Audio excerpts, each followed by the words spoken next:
Aaron Dykes here for Infowars.com. We've got to ask ourselves, why are the feds preparing for a war against Americans? Why have they bought now more than 2 billion bullets, all kinds of arms and ammunition, and now more than 2,700 tanks to patrol in America and keep order? We're told it's because they love us. We're told it's to keep the peace and to increase safety. But of course, we also know from Army documents, from Homeland Security reports, and a lot of other information that it's really to occupy America and prepare for a civil unrest and a total economic collapse that will include gun confiscation. Gun confiscation is exactly what happened during the state of emergency following Hurricane Katrina in New Orleans. Now, the founders who set up the Constitution and Bill of Rights did not want a standing army because they knew history and they knew that over and over again, that's how power corrupts and takes over societies. At the same time, they were concerned about historical examples like the Shays Rebellion that happened after the years of the Revolution, but before the Constitution, where soldiers who weren't paid formed mobs to try to take over the government. So they put in the possibility for the army to be used domestically for only one purpose, and that's to put down insurrections. This was strengthened through things like Posse Comitatus from 1878, strictly forbidding military from working with police or doing domestic operations. But that has whittled away in recent years, and there's been a concerted effort to do away with Posse Comitatus altogether and to take away the state's power over troops and National Guards and put all the power in the hands of the feds, Homeland Security, and the Department of Defense. We've of course seen how the military has been drilling, preparing, and training to take on Americans, put them in internment camps, and otherwise occupy the domestic sphere of society. Alex documented it as early as his Police State 2000 film and in many of his other films. Here's a short clip where Americans come to checkpoints and beg for help from the military.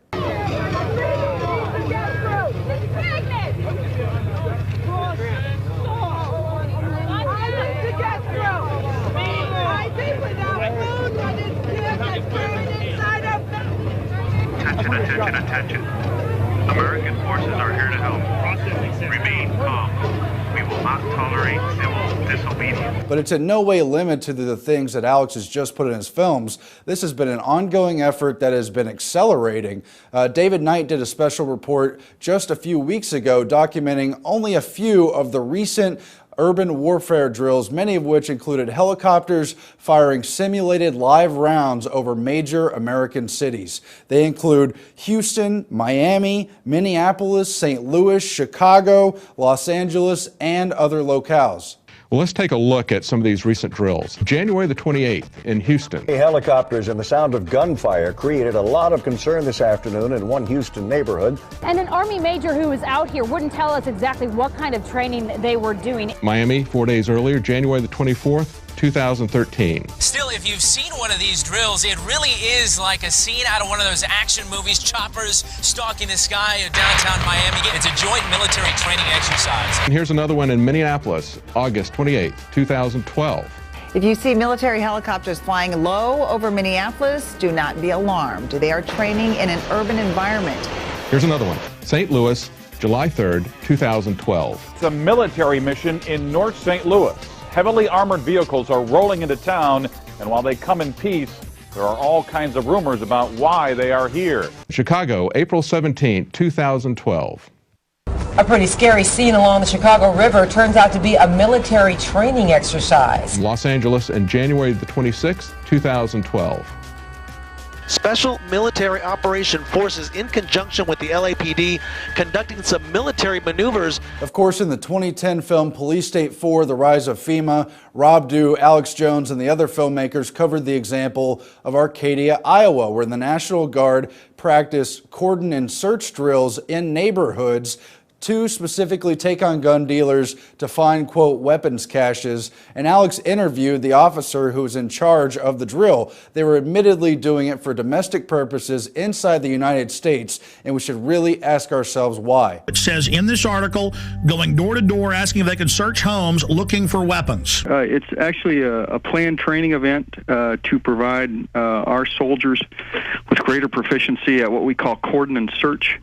which is a mission that, just for a little background, we've deployed nearly 13,000 members of the Iowa National Guard in the global war on terror, and then actually search for caches of weapons or other kinds of contraband which could harm American forces and other like Fallujah, what we saw in Fallujah. Mm-hmm. Correct.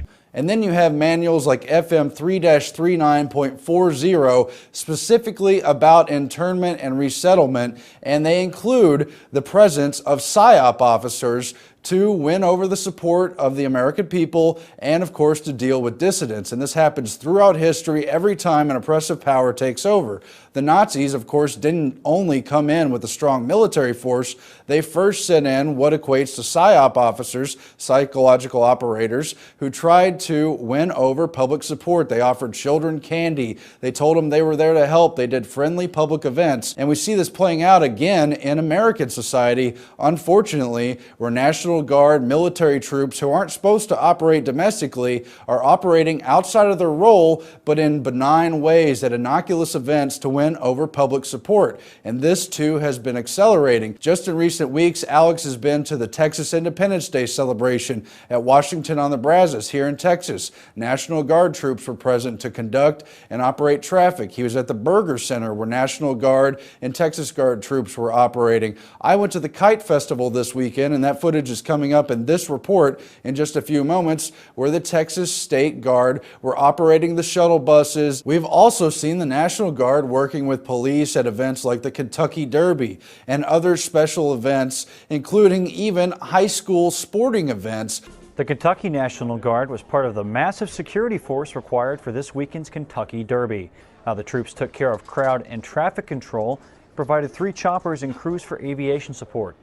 All of this seems not particularly alarming until you look at the fact that they're ramping up, they're conditioning the public to accept the military in domestic roles where they never should be operating. Again, none of this is against individual members of the military or guard units. In fact, many of them are waking up in greater numbers and at a faster rate than the general public. And of course, we need them on our side. But who gives the orders and who will control that structure in the event of a crisis? We just had on the Alex Jones radio show today, Philip Zimbardo, who ran the Stanford prison experiment and who played off the findings of the Milgram experiment, where they study how good people or ordinary people in society can do evil things when they're put in certain situations.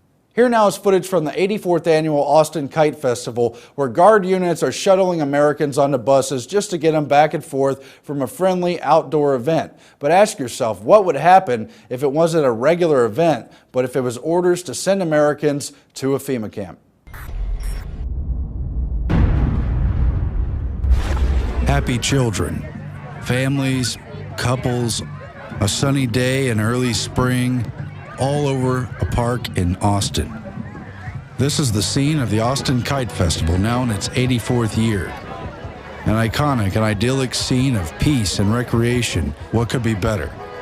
But outside of this festive atmosphere, which had clogged downtown traffic and brought normal activities on this happy weekend day to a halt, was a military presence. The Texas State Guard, operating under the National Guard, was running part of the event. They were invited there by the Austin Exchange Club and operated with the help of police, the shuttle buses bringing Kite Festival goers to and from the event. It was admittedly run as other training exercises are in preparation for natural disasters and other emergencies, as coordinated by Homeland Security and FEMA, including this article posted on the Texas State Guard website. TXSG flies high with Austin Kite Festival, where they admit in part that festival organizers and participants gave the Texas State Guard soldiers real-world training for the kind of logistical support the organization provides during natural disasters and other emergencies. Quote, "This gives us the opportunity to put our training and expertise into practical use in advance of our response to hurricanes, tornadoes, floods, or fires." The National Guard first appeared in 2012 at the Austin Kite Festival, provoking several news articles. The internet was ablaze with the account of the National Guard patrolling the Austin Kite Festival in 2012. But here in 2013, there was scant mention of the National Guard's presence, other than just straightforward PR releases of how they would operate the buses and how they would carry passengers to and fro, conditioning the public to accept ever greater control in violation of Posse Comitatus to keep track and control of the people. under any pretext they considered necessary. Homeland Security and FEMA have made big preparations, not only for natural disasters, but also for civil unrest or declared national emergencies. And their training exercises have routinely included the very functions that these National Guard members were carrying out during this Kite Festival, where they would line up the public and keep track of them as they were loaded onto buses. In 2011, InfoWars reporters traveled to Denver, Colorado to cover an exercise run by Homeland Security and FEMA, where various terror scenarios and school shooter scenarios prompted school buses to load children and take them to sports stadiums. Contingency plans for natural disasters and other emergencies have included, in states like Texas and New Jersey, RFID wristbands, where members of the population would be tracked and tagged upon entering buses and throughout their stay at emergency centers, like the one used by FEMA during Hurricane Katrina at the Superdome, where the public was not protected but instead subjected to a laboratory of martial law conditions. While there was no sign of this kind of disaster at the Austin Kite Festival, I guess it's good that military and police were there to keep order. I actually captured a very dangerous individual on this camera, seen here at a young age in a stroller, using a terrorist weapon, the bubble gun. As Americans interested in upholding the Constitution and protecting our individual and state rights, we have to ask ourselves why good military personnel and troops are being used to, quote, help in what seems like innocuous public events, festivals, sporting events. Well, they're trying to acclimate us to greater and greater military presence so that when the feds take over in what is a premeditated economic collapse, we'll accept them as our saviors and not think twice about going along with what is a total destruction of our American culture, society, and laws. Signing off for Infowars.com.